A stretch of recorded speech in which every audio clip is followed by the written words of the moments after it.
वालेकुम नाज़रीन, मैं हूँ आपकी मेज़बान सना खान आपके प्रोग्राम हेल्थ वॉच के साथ। और आज फिर हमने अपने स्टूडियो में इनवाइट किया है डेंटिस्ट डॉक्टर इमरान को, क्योंकि एक बड़ा हैरत अंगेज सा सवाल आया मेरे पास। तो मैंने सोचा कि जो मुझे भी नहीं पता तो हम डॉक्टर साहब से पूछे, तो वेलकम करते हैं।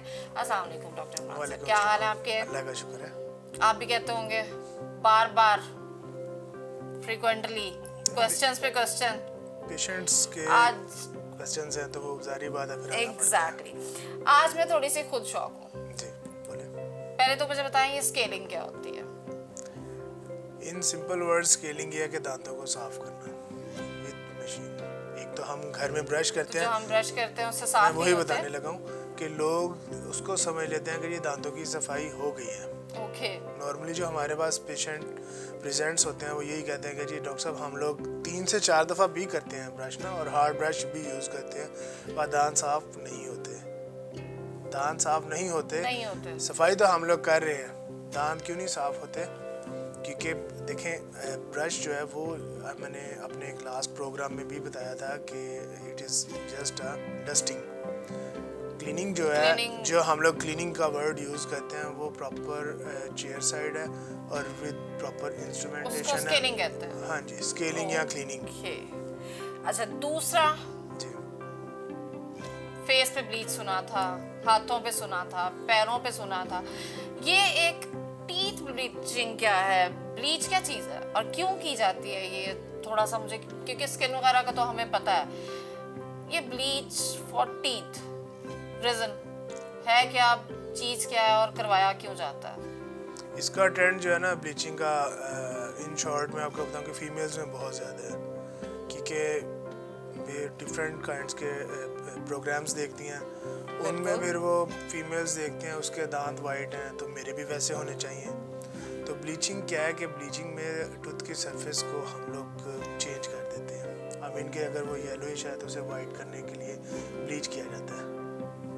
एक केमिकल है, और ये जो है ये चेयर साइड भी है, डेंटिस्ट के पास भी है कि आप उधर ये सेशन करवा लें। अदर देन दैट आप लेटेस्ट टेक्नोलॉजी आई है कि जी आपको वो एक इसका दांतों की एक स्ट्रिप सी बना देते हैं और फिर वो लिक्विड दे देते हैं। आप होम साइड पे भी ये कर सकते हैं।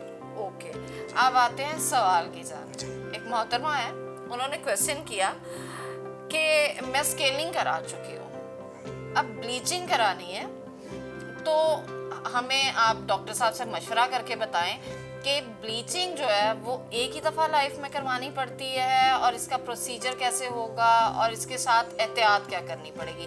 ये 3 सवाल मैंने एक साथ आपसे किए हैं, आप इसका मुझे जवाब दीजिए। सबसे पहले तो ये है कि अगर स्केलिंग करवा चुकी हैं तो फिर ब्लीचिंग की ज़रूरत क्यों पड़ी है?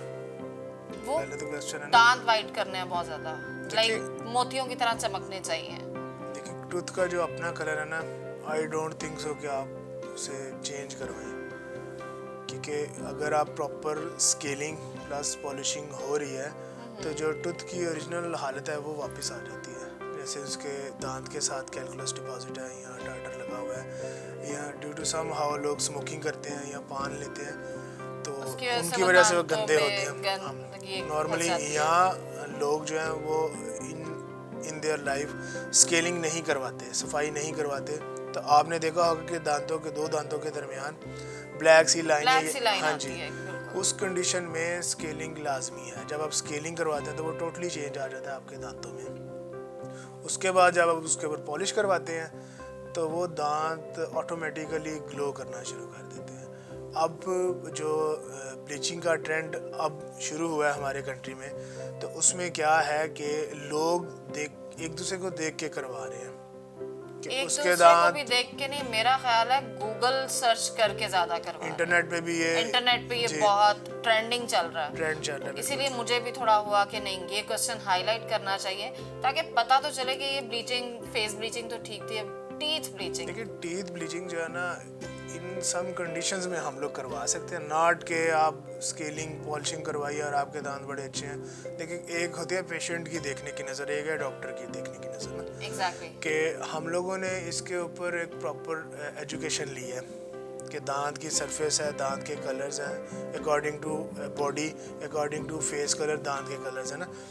अगर उसके अकॉर्डिंग आप स्केलिंग प्लस पॉलिशिंग करवा रहे हैं तो आपका दांत का कलर उसके अकॉर्डिंग है, जो कि एक डॉक्टर ही बता सकता है आपको, फिर तो ब्लीचिंग की ज़रूरत नहीं है। इन अदर वर्ड्स, अगर आप स्मोकर्स हैं या आपके दांतों में स्टेन्स हैं या आप मॉडल हैं कि आपने टीवी पे आना है, तो फिर इन चीज़ों की ज़रूरत पड़ती है। पीआर आपकी हो, हाँ जी, पब्लिक रिलेशनशिप, बिल्कुल। आप डिफरेंट पार्टीज अटेंड कर रहे हैं Exactly. या आप एंकर Anchor हैं, हैं। लाइक काइंड ऐसे लोगों को ब्लीचिंग करवा क्योंकि लेनी चाहिए। उन्हें एक परफेक्शन चाहिए होती है कि उन्होंने कैमरे के ऊपर आना है, तो उनके लिए हम लोग रिकमेंड करते हैं। उसमें ये है कि इसके सेशंस होते हैं ब्लीचिंग के ना, अपर टीथ के लिए, लोअर टीथ के लिए, और it will take almost 1 hour एक सेशन का मैं ना। भी यही पूछना चाह रही थी जी। कि कितनी दफ़ा क्योंकि ब्लीचिंग इसमें करवाई हम जा लोग सकती है।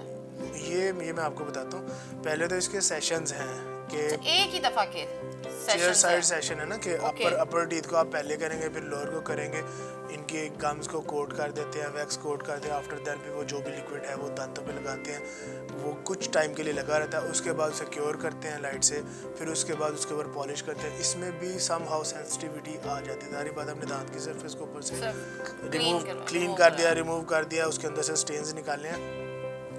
उसके बाद कुछ पेशेंट्स ये भी प्रेजेंट करते हैं कि हमें सम हाउ जो है दांतों में ठंडा गर्म लगता है। और दूसरी बात मैंने आपको ये बतानी है कि ये session after every year repeat करवाना पड़ता है। ब्लीचिंग का या स्केलिंग का? ब्लीचिंग का। स्केलिंग तो करवानी ही करवानी है ना। ब्लीचिंग जो है वो 1 साल के बाद आप दोबारा 6 मंथ 1 ईयर, डिपेंड अपॉन कि आप यूज़ क्या कर रहे हैं। अगर आप स्मोकर हैं तो फिर सारी बात है आपको, अगर आप पान यूज़ कर रहे हैं या आप इस तरह की स्टेन्स वाली चीज़ें यूज़ कर रहे हैं, सम हाउ कुछ लोग होते हैं कि कुछ आपके माउथ वॉश ऐसे जो स्टेन्स देते हैं, तो जब आप वो यूज़ करते हैं उसके बाद आप ब्लीचिंग करवाते हैं, तो सारी बात है उसका एक टाइम ड्यूरेशन है ब्लीचिंग क्योर करने का टूथ को।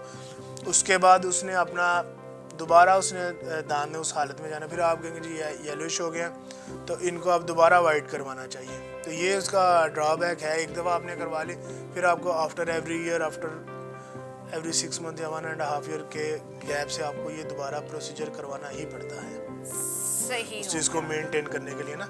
जी। जो आप कह रहे हैं कि वाइट रहें और वो ग्लो करें या आपने जो भी उसका वो है। लाइक आप हमें ये बता रहे हैं कि ख़वातीन को जो है वो फेशियल, मैनिक्योर, पेडिक्योर के अलावा दांतों की भी अपनी प्रॉपर ट्रीटमेंट लेनी चाहिए। एग्जैक्टली। Is that right? तो उसके लिए ब्लीचिंग और स्केलिंग भी आपने बता दी, उसके अलावा कोई ऐसी चीज़ जो कि अप्लाई कर सकते हैं?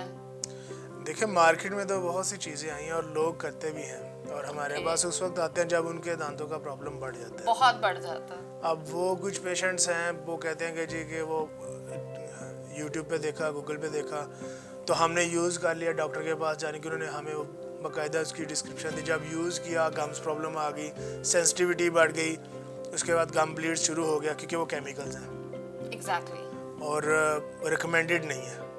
ठीक है ना, जो चीज़ रिकमेंड है वही हम लोगों के पास जब आते हैं, हम लोगों ने तो वो चीज़ यूज़ करनी है जो हमें रिकमेंड की जाती है, यानी कि उसके ऊपर एक्सपेरिमेंट हुए हुए हैं या वो एक प्रॉपर एक प्रोसेसिंग के बाद मार्केट में आई है कि जिसके साइड इफ़ेक्ट मिनिमल हैं और उसके बेनिफिट्स बहुत ज़्यादा हैं। तो इस तरह लोग आते हैं, फिर उनको हम लोग मैनेज करते हैं।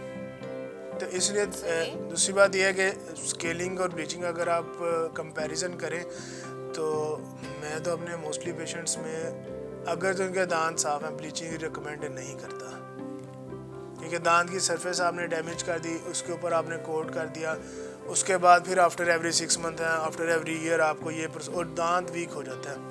यानी कि ब्लीच इतनी सेफ नहीं है। आप देख रहे हैं ना, आप नॉर्मली कपड़ों को ब्लीच करते हैं तो उसकी शाइन और उसके वो उसमें चेंज आ जाती है, चेंज आती है बिल्कुल, उसकी खुसूसन वाइट जो होता है उसका ब्लीच करें तो एक चेंज आता है। सो दैट्स व्हाई कपड़े की भी म्याद कम रह जाती है। तो इसी तरह आपका कहना है कि दांतों की अगर ब्लीचिंग करवाई जाए तो उनकी सरफेस वीक हो जाती है, इन फ्यूचर उनमें प्रॉब्लम्स आएंगी, सेंसिटिविटी रहेगी, कैविटीज बनने के चांस हैं, other than that gums disease बढ़ जाती हैं।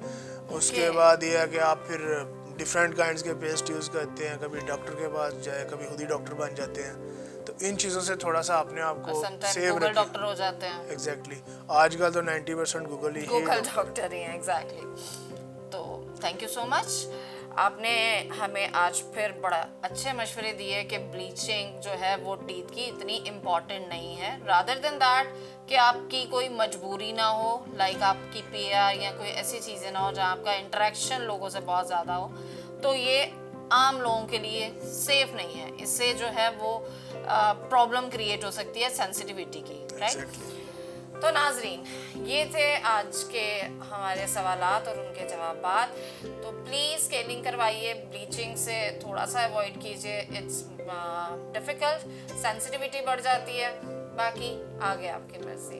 हंसते रहिए, मुस्कुराते रहिए और प्रोग्राम देखते रहिए। खुदा की मस्ती को सब्सक्राइब कीजिए, शेयर कीजिए और लाइक कीजिए। Thank you so much. आपकी मेज़बान सना खान आपसे इजाज़त चाहती है।